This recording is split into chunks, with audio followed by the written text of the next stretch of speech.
Welcome to another Meet the Coach. I'm Lindsay Heiserman of ICF Minnesota. I'm one of the communications chairs, and I'm excited to chat with Tim Bott today about his coaching experience, and we're just going to dive in. So, welcome, Tim. Thank you. Good to be with you, Lindsay. Yeah, so let's just start with my favorite question, which is Mhm, what brought you to coaching? mhm. Well, I had a long career with General Mills, Boston Scientific, Proto Labs in the HR space. And one of the things I loved doing most was interacting and working with senior leaders to help them achieve their goals. And I thought coaching was a nice extension of that and decided to pursue that. What I have to ask this question personally. hmm What made you Yeah. decide to leave the corporate space and become more into the coaching world? Yeah, it ended up being kind of taking the best of what I had done in the past and wanting to carve that out and do more of that and less of the other things. Yeah, Yeah. yeah, enhance your strengths and let those Mhm. take you. Yeah. Yeah. So tell us a little more about your coaching practice now. Do you have an ideal Mhm. client? Who do you really love to Mhm. work with? What does it look like? Yeah. I guess I see myself as a catalyst that instills confidence and peace of mind in others that allows them to achieve their goals. And that might be with a founder, CEO of a small to medium sized business, or it might be an executive with the Fortune 500 company. So if I could produce the most hmm ideal client for you right now, they dropped hmm into your inbox and you said, "Oh, that's the best one yet." What would mm. it really be? Who would that be?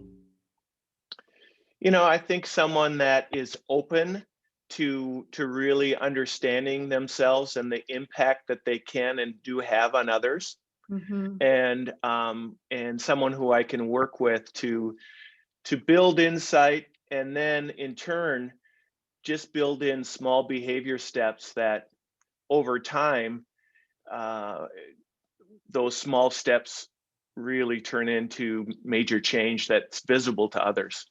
Mhm. What's the one thing someone comes to you for, sort of they're in for coaching, like they wanna work hmm on blank. What is that thing? hmm Yeah, can be any number of things. It's different for each individual, but they just may want to be getting more from themselves and from the team around them, Mhm. or they may be facing a really unique challenge that they want someone to partner with as they work through it, or they may be in a role that been promoted into that requires them to use different skills than they have in the past. Yeah. Yeah. I know from my own experience owning my own business, there's nothing that teaches you more about yourself than being in that leadership position, whether that's in a company or running your own business. But if you can't get in touch with what you need to work on or executing on your strengths, it becomes harder to do your job. And Mhm. so, having a coach in that realm is so beneficial.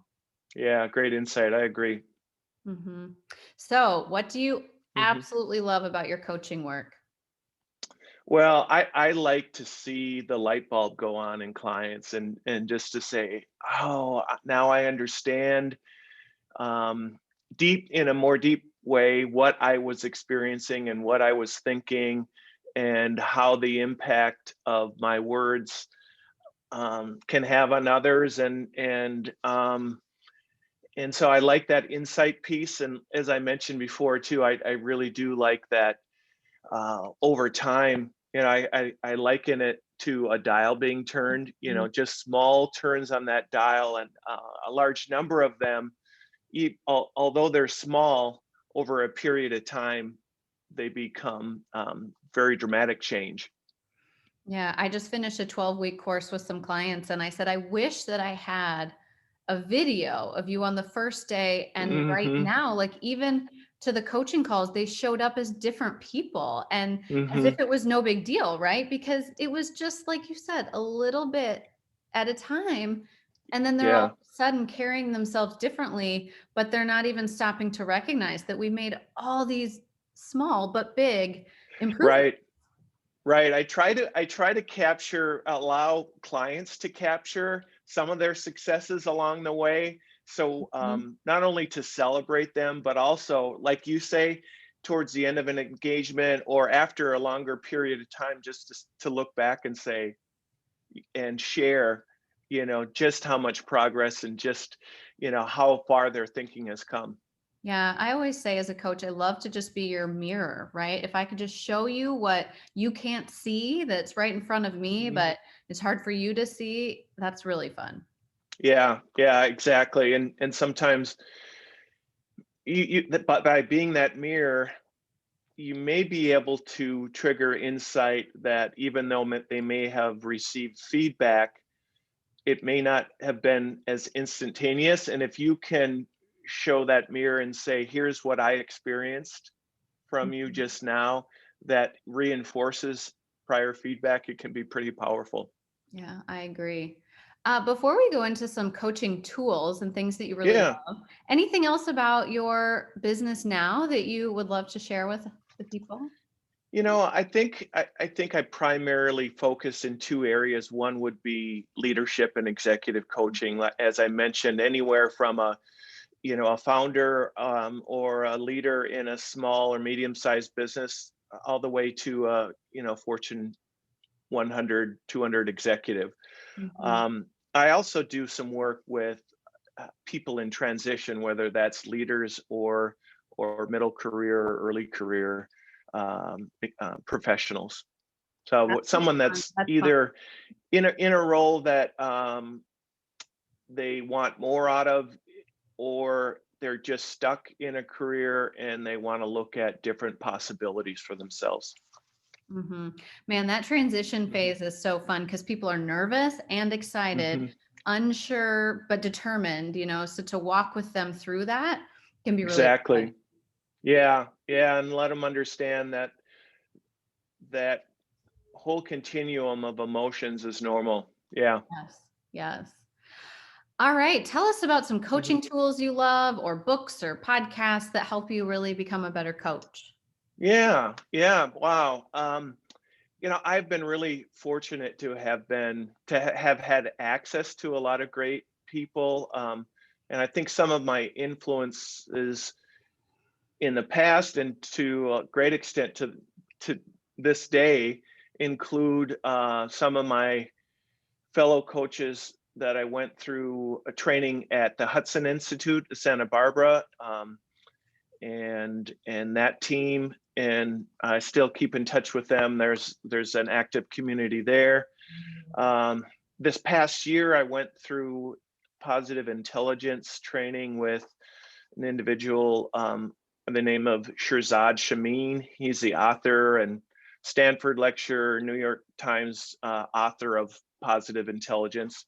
I actually became one of the first 14 coaches in the world to be certified in that. So Yes. that's been a huge influence recently. Some local coaches that I have interacted with and actually have served as my coach in the past include Peter Barrage and Jenny Peterson from the Twin Cities area, and Lance Hazard most recently as well. So they've been influences. Podcasts, one of my favorite recently is called the Happiness Lab. Mm. Dr. Laura Santos, she's a Yale professor. She teaches a class. I'm not sure what the title is, but it has been the most popular course at Yale, and really practical and wide-ranging topics on happiness and well-being. I have so many things to touch back on. So I Yeah. want to say that it's really awesome to hear that as a coach, you also get coaching. And I think Hmm. that is a underutilized thing for a lot of coaches is not only to just work on yourself being a better leader, but I learned so much about coaching strategies or coaching Right. tactics from being a client, being on the other side of it. Right. And I think that's really important as a professional to keep learning from other professionals. Yeah. No, yeah. No doubt. And I take something from each of them that I'm able to understand myself better in order to be a better coach, and also just use effective means that they've used with me to help Oh, gain clarity or help people achieve their objectives. yeah. And I want Yeah. to ask, what's one of your favorite things about positive intelligence? That's what it was, right? Positive Yeah, intelligence. yeah. Great question. I think one of the favorite things is that, if you develop some habits and you practice, you can change your mindset in 10 seconds. Hmm. You don't need to go to a safe space to meditate or to do yoga or to work out.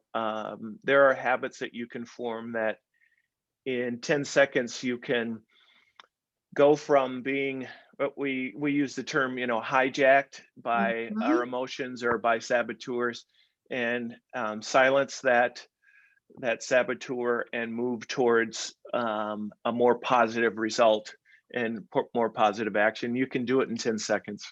Yeah, that's really powerful. Yeah. All right. How has ICF Mhm. Minnesota helped you as a coach? Yeah. Great question. I think the community, the ICF Minnesota community, is so talented and so willing to share information. I just think that's the most beneficial things that I've gained from it. Um, the monthly forums or training sessions that are available to ICF Minnesota members are they amaze me in terms of how how pertinent they are to my work and how valuable they are. And like I said, the community, is growing and they're very supportive of each other.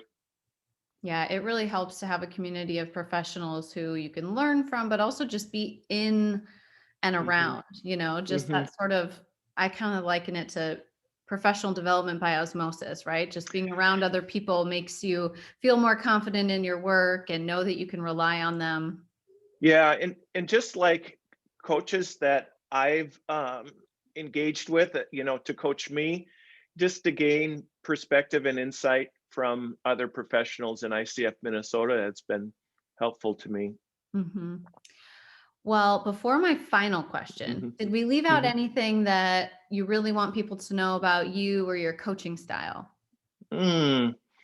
Um, I think I would view myself as a great listener, try to be, extremely present and, meeting a client where they're at and not having my agenda, but working the client's agenda. Hmm. Um, I do tend to utilize sports analogies and other metaphors that can help uh, get across points that resonate with clients. Yeah, And I just find it extremely rewarding, whoever I'm dealing with.